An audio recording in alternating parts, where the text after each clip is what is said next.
Bueno, a ver, normalmente pensamos que cambiar un hábito muy arraigado o superar un problema personal grave es una simple cuestión de pura fuerza bruta. Claro, de echarle ganas, como se suele decir. Exacto.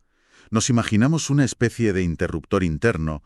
Creemos que la mente humana funciona como un motor al que pues simplemente hay que inyectarle más disciplina. Y claro, si fallamos, la conclusión rápida es que somos débiles o que no hemos empujado con la suficiente convicción.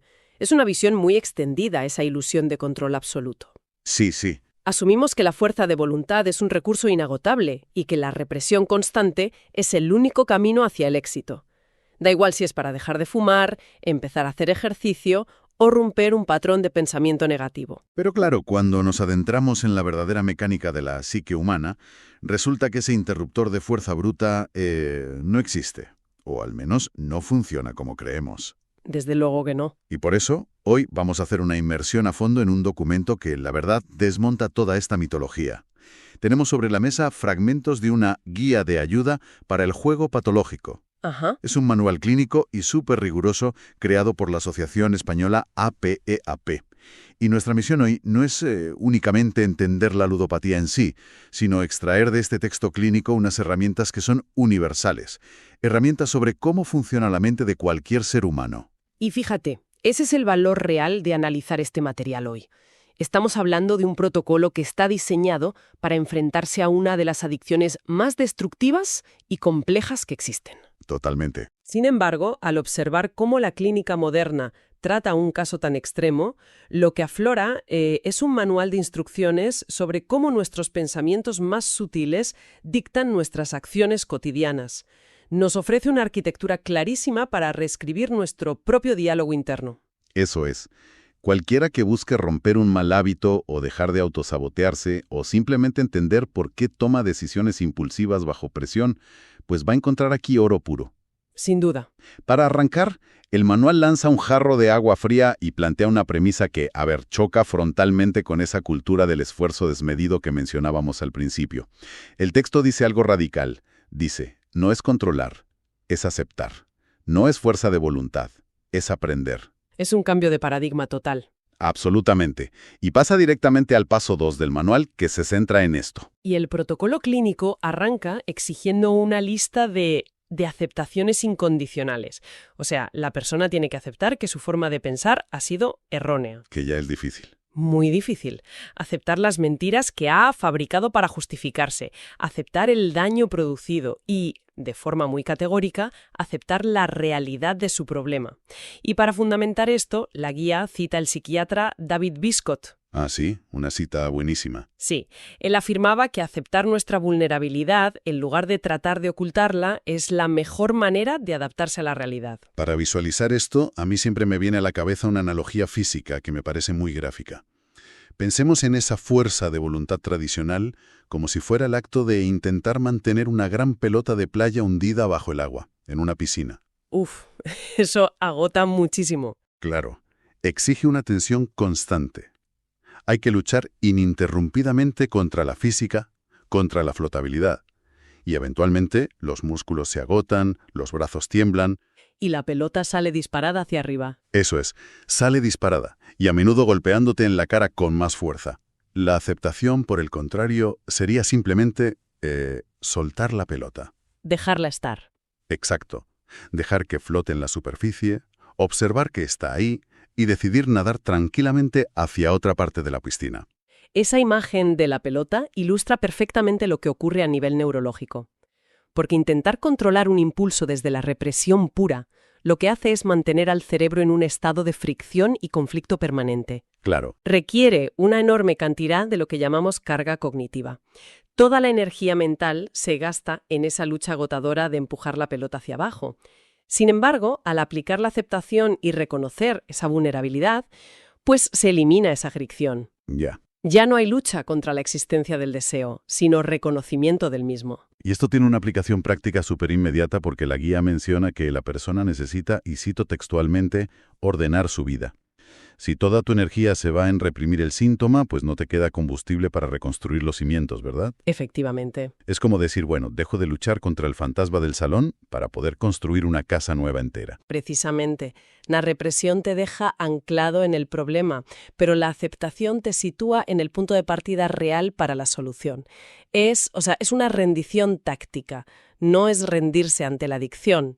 Es rendirse ante la realidad de que el método de fuerza bruta ha fracasado estrepitosamente. Claro, admitir que esa estrategia no funciona. Exacto. Y una vez que se asume esto, el cerebro libera recursos, libera energía para empezar a aprender nuevas estrategias de afrontamiento. Vale, y una vez que soltamos esa pelota de playa y aceptamos la realidad, ¿qué sigue? Porque aquí es donde el manual nos adentra en el terreno del pensamiento, en el paso 3. Muchos de los que nos escuchan seguramente estarán familiarizados con la filosofía estoica o con los fundamentos de la terapia cognitivo-conductual. Ajá, muy de moda últimamente. Sí, sí. Así que sabemos que nuestra interpretación de los hechos moldea cómo nos sentimos. Pero lo fascinante aquí es ver cómo una guía clínica de urgencia operativiza una cita de hace 2000 años. Rescatan a Epicteto, el filósofo del siglo I. Madre mía, Epicteto en un manual clínico actual. Totalmente, recordando su famosa frase, no son los acontecimientos los que nos perturban, sino nuestra interpretación que hacemos de los mismos. Así es. Operativizan la filosofía pura para crear un escudo clínico. Y aquí nos presentan lo que en psicología llamamos el esquema o el triángulo cognitivo. Vale, ¿cómo funciona eso exactamente? Pues mira, todo comienza con una situación. La situación es un hecho objetivo, externo, algo que ya ha ocurrido y sobre lo que no tenemos ningún control.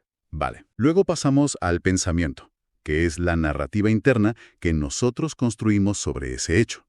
Y finalmente, ese pensamiento detona la emoción y la acción. Es una cadena mecanicista e inevitable.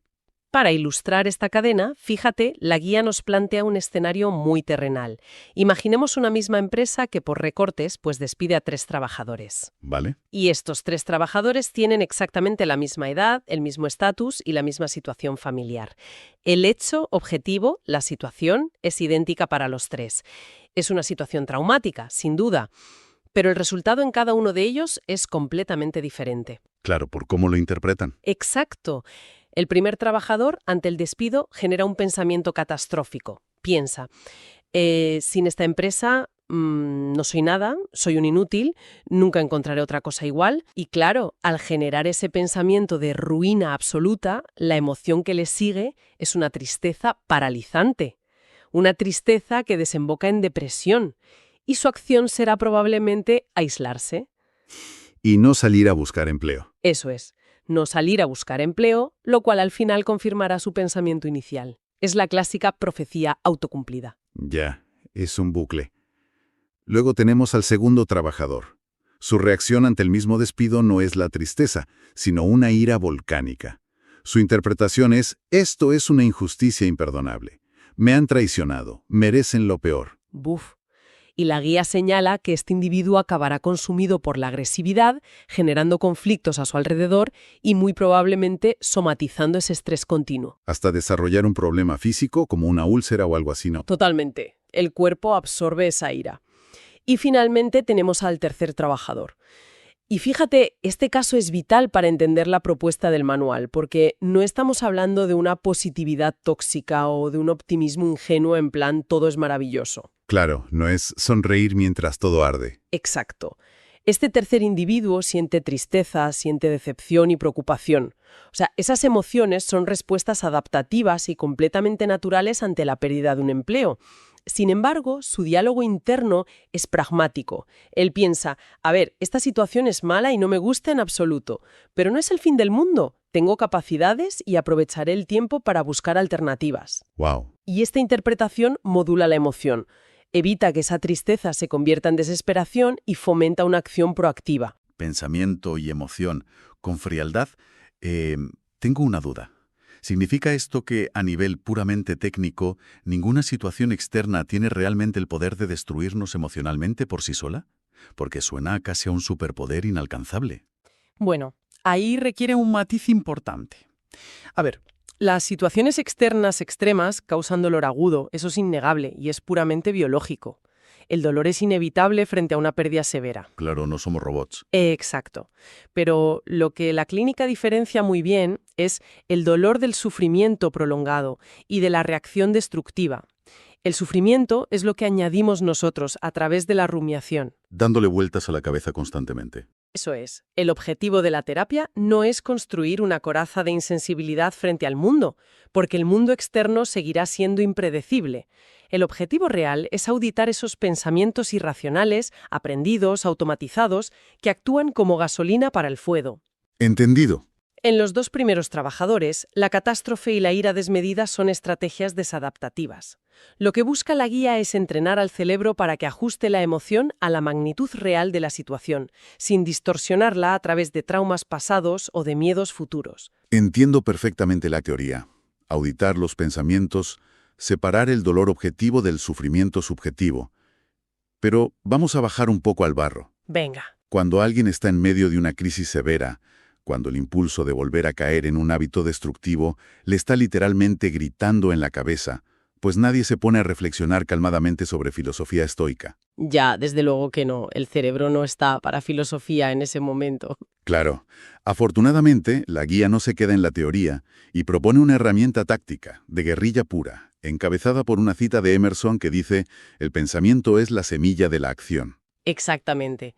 Saber que la interpretación lo es todo no basta cuando la amígdala cerebral, que es nuestro centro de alertas, está disparando señales de emergencia por todos lados. Las alarmas a tope. Sí. En ese momento de caos, intentar cambiar la personalidad entera o hacer un psicoanálisis profundo es imposible. Para apagar ese incendio inmediato, la guía introduce el método de las autoinstrucciones. Autoinstrucciones. Sí, son comandos verbales breves, lógicos, realistas y, sobre todo, muy prácticos, que actúan como un torniquete mental. Me gusta verlo como si estuviéramos reescribiendo el código fuente o ajustando el autocorrector de un teléfono móvil. Porque frecuentemente nuestro cerebro tiene un autocorrector que completa nuestras frases internas de forma súper catastrófica. Uy, sí, el peor autocorrector del mundo. Literal. Si empezamos a pensar, esto es difícil, el autocorrector mental añade automáticamente, por lo tanto es imposible, ríndete. Las autoinstrucciones son como actualizaciones de software manuales para evitar que esa frase se complete mal. Me encanta esa analogía. Y el texto estructura estas actualizaciones alrededor de 4 verbos críticos para desmontar las justificaciones irracionales. El primer verbo, el primer concepto, gira en torno a lo que realmente se necesita frente a lo que simplemente se desea. El verbo necesitar. Ese es el primer campo de batalla, la confusión biológica. Porque el pensamiento irracional automatizado grita: necesito consumir o necesito hacer esto para sobrevivir. Ya. Y es una distorsión cognitiva muy grave porque equipara un hábito adquirido con una necesidad fisiológica básica. La autoinstrucción que se debe inyectar ahí es tajante. Tiene que ser: no lo necesito, tal vez lo desee intensamente, pero no tengo por qué hacerlo. Es decir, devolver la racionalidad al momento. Exacto. Se traza una línea divisoria irrefutable. A ver, se necesita oxígeno, agua y alimento para vivir. Nadie necesita apostar, beber o ceder a la ira para que su corazón siga latiendo. Claro. Y al desactivar la palabra necesidad, pues el cerebro pierde esa sensación de muerte inminente, de urgencia. El siguiente concepto aborda el deseo puro, el verbo apetecer. Y fíjate, esto me parece brillante, porque no niega la realidad, no intenta tapar el sol con un dedo. No puedes ignorar que el deseo está ahí. Eso es. El cerebro adicto te susurra: oye, lo hago porque me apetece, y si me apetece, pues debo hacerlo. Y el hackeo mental responde: cierto, me apetece, pero aunque me apetezca, no tengo por qué obedecer. Ajá. Es volver a la aceptación del principio. Se observa el deseo, se valida que existe, pero se le retira la autoridad. Es como decir: sé que estás ahí, deseo, pero yo sigo al mando de mis extremidades. Ese reconocimiento es crucial porque evita el efecto rebote de la represión del que hablábamos antes con la pelota. Y esto nos lleva al tercer concepto, al tercer verbo, que suele ser el más difícil de gestionar durante una crisis, que es soportar. Este tiene tela. Sí. La creencia limitante clásica que antecede a una recaída es: no puedo soportar esta ansiedad, es demasiado fuerte para mí. A ver, déjame ser de abogado del diablo aquí, Ujú. porque esto suena muy bien sobre el papel.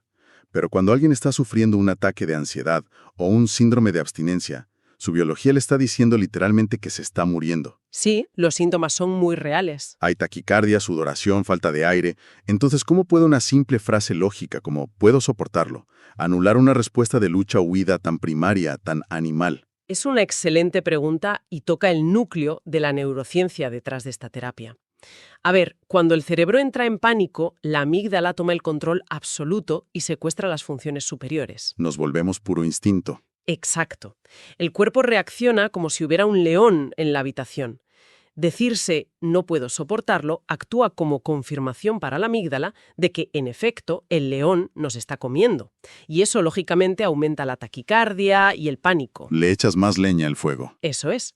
Sin embargo, al articular conscientemente una frase como «esto es muy desagradable, pero es solo una sensación y puedo soportar cualquier sensación sin morir», pues se fuerza la corteza prefrontal, que es la parte racional del cerebro, a encenderse. Ah, claro. Obligas a la lógica a entrar en juego. El malestar mágicamente en un segundo, pero ancla a la persona a la realidad biológica de que una emoción, por muy intensa que sea, no es letal.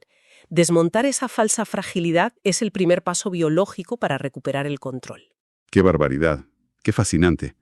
Es literalmente usar la palabra para cambiar el flujo sanguíneo del cerebro. Y el último concepto, el cuarto verbo, actúa como el juez final de este proceso. Es convenir.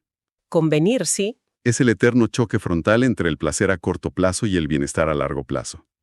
La irracionalidad te dice, bueno, como me apetece ahora, pues voy a hacerlo. Y me da igual el futuro. Ya. Y ahí la autoinstrucción racional interviene obligando a ampliar la perspectiva. Independientemente de si me apetece o no en este segundo, tengo que evaluar si esta acción me conviene para alcanzar los objetivos que me he propuesto en mi vida. Y fíjate, hay una regla de oro en el manual que encapsula toda esta dinámica de los 4 verbos. Dice así: no es solo rechazar la justificación, es argumentar con la razón. Claro, no vale con decir no porque no. Exacto. No estamos hablando de un pensamiento positivo hueco, de mirarse al espejo por la mañana y repetir «soy fuerte» sin creérselo. Se trata de instituir un tribunal dentro de la propia mente. Un tribunal mental. Sí, hay que sentar ese impulso en el banquillo de los acusados e interrogarlo sin piedad. ¿Esta creencia es lógica? ¿Qué pruebas tangibles tengo de que sea verdadera? ¿Realmente me beneficia a largo plazo? Hay que presentar pruebas irrefutables para desmontar la excusa. Ese concepto del tribunal mental es potentísimo. Es pura argumentación basada en evidencias.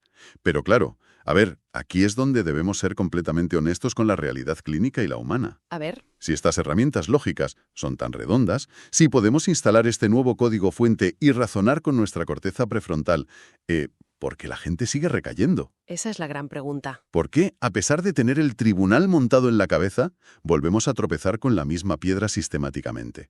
La guía, y esto me encanta, porque lejos de esquivar esta frustración, nos describe la anatomía exacta de una recaída. Y resulta que la mente automatizada tiene un mecanismo de defensa maestro que reserva justo para situaciones de alto estrés o de vulnerabilidad. Este es, sin duda, uno de los aportes más reveladores del texto. Una recaída casi nunca es un accidente repentino, no es un resbalón imprevisto en un día soleado.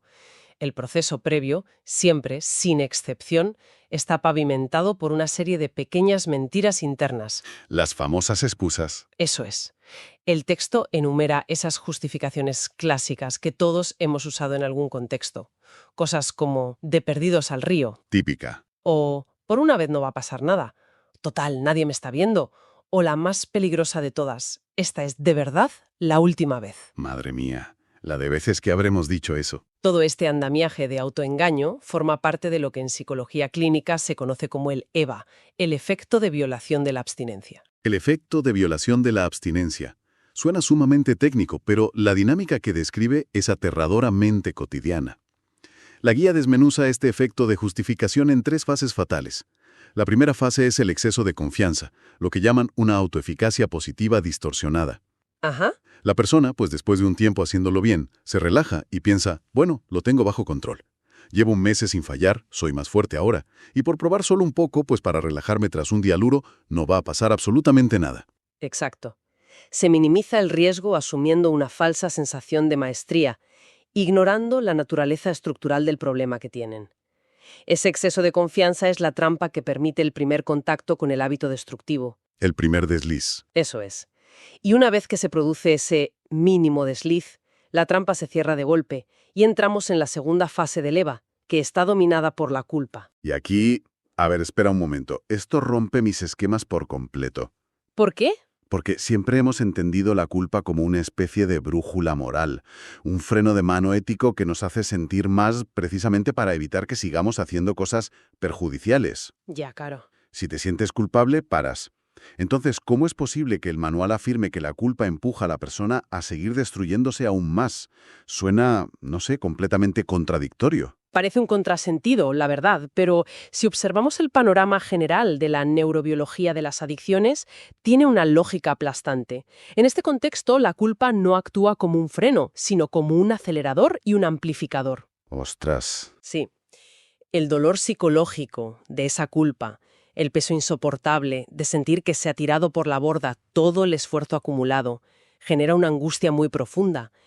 ¿Y cuál crees que es la vía de escape? El analgésico que ese cerebro tiene más automatizado para anestesiar cualquier tipo de dolor o angustia. El propio hábito. Volver a hacerlo. Exactamente. El mismo comportamiento destructivo del que intentan escapar. Usan el comportamiento compulsivo para adormecer el dolor agudo de haber recaído en ese mismo comportamiento. Es perverso. Lo es. La culpa genera un diálogo interno de rendición absoluta. Piensan, bueno, ya que he fallado hoy y me siento tan miserable, ya da igual todo, mañana sigo, porque el daño ya está hecho. De perdidos al río, como decíamos antes. Eso es. Es un bucle cerrado y perfecto de autodestrucción, alimentado por el mismo sufrimiento que genera. O sea, un bucle diseñado por nuestra propia mente para protegernos del dolor a corto plazo, pero que nos devora por completo en el proceso. Y ese hundimiento nos lleva a la tercera y última fase del EVA, que es la debilidad. La peor fase. Sí, aquí ocurre algo trágico. Y es que el error aislado muta y se convierte en un rasgo de identidad inamovible. La persona ya no se dice a sí misma, he cometido un error puntual, sino que la sentencia pasa a ser, soy un absoluto desastre, la terapia es inútil, yo soy defectuoso por naturaleza, soy un fracasado y nunca voy a cambiar. Y al asumir esta identidad de debilidad permanente, ¿se pierde todo rastro de control? Claro, si eres así, ¿para qué luchar? Exacto. Esa metamorfosis de hice algo malo a soy alguien malo es la estocada final. Por eso el texto pone un énfasis gigantesco en las excusas que construimos para mantener el tropiezo en secreto. El tema de la vergüenza, ¿no? Sí, pensamientos como no lo cuento por vergüenza, o nadie se ha dado cuenta, puedo arreglarlo yo solo, o la típica, ha sido únicamente un desliz sin importancia. La guía lanza una advertencia que, de verdad, debería grabarse a fuego. Si una recaída no se comunica el primer día, tampoco será el segundo. Uf, qué duro. El silencio, motivado por el pudor y por estas justificaciones irracionales, es el cemento que mantiene intacto el círculo de la adicción. La luz de la comunicación externa, contarlo, es lo único que puede romper el hechizo del EVA. Es ver la maquinaria del autoengaño totalmente al descubierto. Resulta sobrecogedor, fíjate. Llegados a este punto, creo que es el momento perfecto para recapitular el increíble recorrido que nos ha ofrecido este análisis profundo de hoy. Me parece bien. Hemos comenzado derribando el mito tóxico de que el cambio personal se logra únicamente apretando los dientes y tirando de fuerza bruta. Comprendimos que el verdadero y revolucionario primer paso es aceptar nuestra propia vulnerabilidad. Dejar de luchar contra la física. Exacto. Soltar esa pelota de playa que nos empeñábamos en mantener hundida, bajo el agua, para así poder liberar energía cognitiva. Y a partir de esa aceptación, comprobamos, rescatando la sabiduría del estoicismo de Epicteto, que la realidad que experimentamos no emana de los acontecimientos externos y objetivos en sí, sino de la interpretación aprendida que proyectamos sobre ellos. Entendimos la profunda diferencia entre el dolor natural ante la adversidad y el sufrimiento crónico que es provocado por nuestra rumiación constante. Sí, y para evitar esa rumiación en los momentos más críticos, nos hemos equipado con tácticas de contención inmediatas. Esas actualizaciones del autocorrector mental, las famosas autoinstrucciones basadas en la lógica pura. Los 4 verbos. Eso es, distinguir la biología del apetito sabiendo que no necesitamos lo destructivo. Aceptar que nos apetezca algo sin cederle el control de nuestras extremidades. Desmontar la mentira biológica de que no podemos soportar la incomodidad temporal. Y finalmente, evaluar cada impulso en base a lo que nos conviene a largo plazo, obligando a nuestra corteza prefrontal a actuar como juez. Y finalmente hemos iluminado los rincones oscuros donde se esconde nuestro enemigo más sigiloso, el efecto de violación de la abstinencia, el famoso EVA. El villano de la historia. Actúan como los verdaderos carceleros de cualquier progreso. Ha sido una inmersión en un material clínico denso pero extraordinariamente iluminador. Y aunque este manual se haya escrito para desmantelar un trastorno específico y grave, las lecciones que destila conforman los cimientos invaluables para la arquitectura de cualquier cambio real de queramos operar en nuestras vidas. Porque en última instancia, todos operamos con la misma maquinaria interna. De hecho, para cerrar este análisis, me gustaría rescatar una última cita que corona el documento. Adelante. Es del emperador y filósofo romano Marco Aurelio, y sintetiza la esencia de todo lo que hemos debatido hoy. Dice así: la calidad de tu vida depende de la calidad de tus pensamientos. Es una sentencia de una simplicidad apabullante, pero que encapsula la inmensa responsabilidad que tenemos sobre nuestra propia percepción. La calidad de tu vida depende de la calidad de tus pensamientos. Es una máxima que resuena con muchísima fuerza después de haber destripado la anatomía de nuestras excusas. Desde luego. Y precisamente tomando esa idea como trampolín, hay una última reflexión que queda flotando en el aire para cualquiera que haya seguido este hilo hasta el final. Hemos visto de forma metódica y clínica cómo una mente automatizada es capaz de construir andamiajes enteros de autoengaños súper sofisticados, como los del efecto EVA, para justificar el autosabotaje cuando hay muchísimo en juego. Sí. Sabiendo que nuestra psique posee esa inmensa astucia para engañarse a sí misma, la pregunta es, ¿qué pequeñas mentiras irracionales, qué falsas justificaciones estamos aceptando dócilmente como verdades absolutas en nuestro día a día, simplemente porque nunca nos hemos detenido a sentarlas frente al tribunal de la lógica? Fíjate, da que pensar. Pues sí. Quizás el primer paso para cambiar sea precisamente empezar a dudar de nuestras propias certezas. Hasta la próxima.